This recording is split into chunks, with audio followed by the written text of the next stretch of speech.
सादर नमस्कार, सादर जय जिनेंद्र। क्षमा न्यूज चैनल कहीं भी कभी भी सही और सकारात्मक समाचारों के लिए देखना और सुनना न भूलें। साथ में आपसे विनम्र निवेदन है कि यदि आपने इस चैनल को सब्सक्राइब नहीं किया है तो कृपया अवश्य कीजिए और शेयर और लाइक करना ना भूलें। आज का परम सौभाग्य कहो या इस चातुर्मास का परम सौभाग्य, जब से आचार्य भगवान का मंगल प्रवेश इस जैन कॉलोनी नेमी नगर में हुआ है, तब से मंगल प्रवेश हुआ, फिर गुरु पूर्णिमा महोत्सव और फिर कलश स्थापना और अब हरियाली अमावस्या आने वाली है। एक के बाद एक कार्यक्रम आते रहेंगे और पर फिर भी आचार्य भगवान की निरंतर साधना भी चल रही है।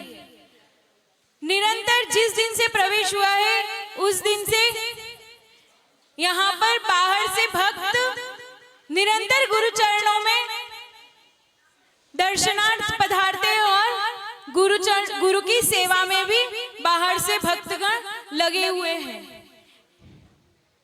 और जब से आचार्य भगवान नेमी नगर में पधारे हैं तब से अभी तक पाद प्रक्षालन की बड़ी बड़ी बोलियां, चाहे कलश की हो या पाद प्रक्षालन की हो, बाहर से श्रावक आकर लाभ ले ले और पुण्य का अर्जन कर रहे हैं, चौका भी लगा रहे हैं बाहर से। आप लोग ऐसा मत सोचना कि बाहर के श्रावक कम हो जाएंगे और हम चौका लगाएंगे, लेकिन ये गुरु चरण ऐसे हैं, ये दरबार ऐसा है कि यहाँ भक्तों की कभी भी भीड़ कम नहीं होगी, चौके कम नहीं होंगे और आप लोग ऐसे नहीं हो कि देखते रह जाओ और लाभ ले ही नहीं पाओ। आज किशनगढ़ के श्रावक, जयपुर, भारत के कोने कोने से श्रावक आचार्य भगवान के दर्शन के लिए पधारते हैं और किशनगढ़ के श्रावक भी उपस्थित थे। आज श्रावण कृष्णा त्रयोदशी सुबह जब बारिश प्रारंभ हुई तब से अभी जब पंडित जी बता रहे थे ना कि आचार्य भगवान की साधना का प्रभाव है कि जाप प्रारंभ हुए और तब से वर्षा प्रारंभ हो गई, तो हमें भी जब आचार्य भगवान का 2024 का चातुर्मास किशनगढ़ की पावन धरा पर ऐतिहासिक रूप से संपन्न हुआ था, उस दिन आज श्रावण कृष्णा त्रयोदशी का दिन का प्रसंग याद आता है कि जब आचार्य भगवान सन्मति समूह शरण में प्रवचन कर रहे थे तो इतनी तेज धूप थी, उससे पहले भी इतनी तेज धूप थी और अजैन समाज कहती थी कि जैनों के महाराज जी आते हैं तो बारिश नहीं होती है, लेकिन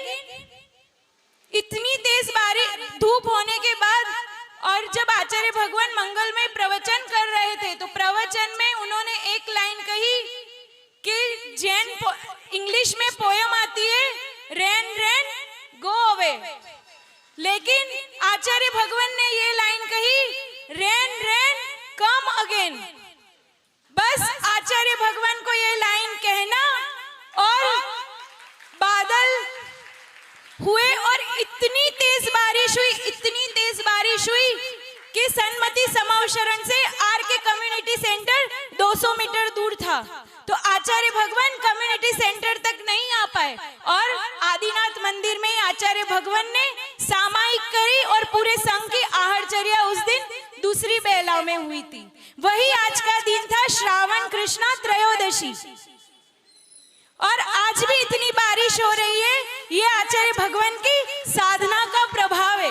और जिस उस आदिनाथ मंदिर में आचार्य भगवान ने बैठकर 1 घंटे 1.5 घंटे तक सामायिक करी और जिस पाटे पर आचार्य भगवान ने बैठकर सामायिक करी थी, आचार्य भगवान तो खड़े हुए और दिग्वंदना करके निकल गए, लेकिन बाद में वहां से श्रावक ने आके बताया कि जिस पाटे पर बैठकर आचार्य भगवान ने सामायिक करी और खड़े होकर दिग्वंदना करी थी, उस पाटे पर आचार्य भगवान के चरण छप गए थे। ये सच्ची साधना है।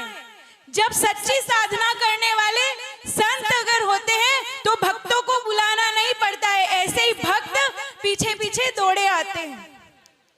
तो आप भी जब आचार्य भगवान के एक बार आकर उनके चरणों में विराजोगे तो आपको भी घर जाने का मन नहीं करेगा। फिर जस्ट त्रयोदशी के बाद चतुर्दशी और फिर हरियाली अमावस्या आई थी।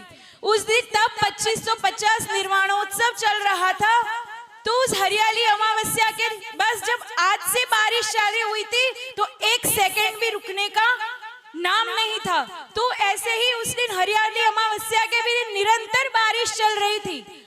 और फिर जब दोपहर में मुख्यमंत्री आने वाले थे आरके कम्युनिटी सेंटर में, तो वो कुछ बारिश की वजह से नहीं आ पाए, लेकिन उनका मंत्रिमंडल आचार्य भगवान के चरणों में दर्शनार्थ उपस्थित हुए।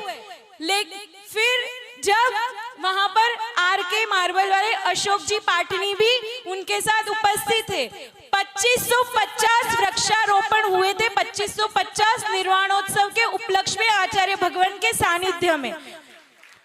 तो आचार्य मंत्रिमंडल ने जल संसाधन मंत्री, कृषि मंत्री सब उपस्थित थे आचार्य भगवान के चरणों में और उनके सानिध्य में और आचार्य भगवान के सानिध्य में वृक्षारोपण होना था आरके कम्युनिटी सेंटर में। तो अशोक जी ने निवेदन किया आचार्य भगवान से कि भगवान आप भी चलो। तो सबने कहा बहुत तेज बारिश है, रुकने का नाम नहीं है।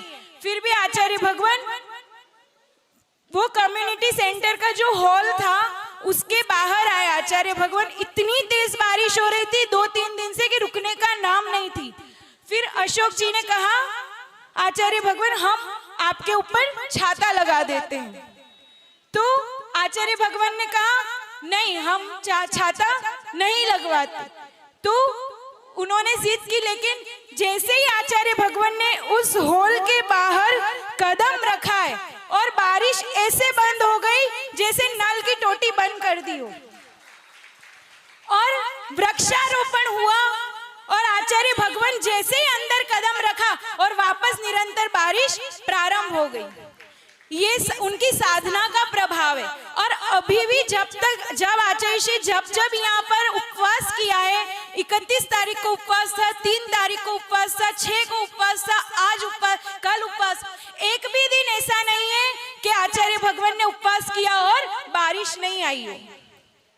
कल दोपहर में इतनी भीषण गर्मी लग रही थी और सोच रहे थे कि आचार्य भगवान का उपवास है तो कैसे, मतलब हम लोग खाकर भी मुंह सूख रहे हैं और आचार्य भगवान का उपवास है इतनी गर्मी में। लेकिन रात में देवता लोग भी आचार्य भगवान की भक्ति करने के लिए आते हैं। देवताओं ने आचार्य भगवान की जो बाहर की गर्मी की उष्णता थी उसको देवता लोगों ने शांत कर दिया। और निरंतर सुबह से 3 बजे से वर्षा प्रारंभ है। इसलिए आप लोग जितनी हो सके उतनी इनकी भक्ति करो। बाद में ऐसा नहीं हो, देखो 15-20 दिन तो निकल गए, कब पूरा चातुर्मास निकल जाएगा और आचार्य भगवान का यहाँ से विहार हो जाएगा तो आप लोगों को पता भी नहीं लगेगा और आप लोग सोचोगे हमने तो कुछ लाभ नहीं लिया। ये जो बाहर के बड़े बड़े श्रावक नहीं है, ऐसा मत सोचना कि बड़े बड़े श्रावक आते, छोटे से लेकर बड़े तक सभी उपस्थित है आचार्य भगवान के चरणों में। सब पूरा के पूरा लाभ लेके चले जाएंगे और आप लोग रह जाओगे। तो आप इनके चरणों की भक्ति निरंतर करें। आहार दान में हो, प्रवचन में हो, क्लास में हो, शाम की आरती, पढ़ने पूछा, दीदी द्वारा स्वाध्याय, वैयावृत्ति, सब में पूरा से पूरा लाभ ले। इन्हीं मंगल भावनाओं के साथ जय बोलो परम पूज्य चतुर्थ पट्टाधीश आचार्य भगवान सुनील सागर जी गुरुदेव की नमोस्तु।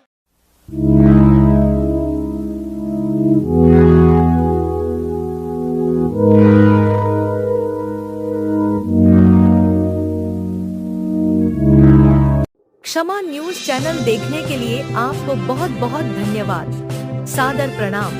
सादर जय जिनेंद्र।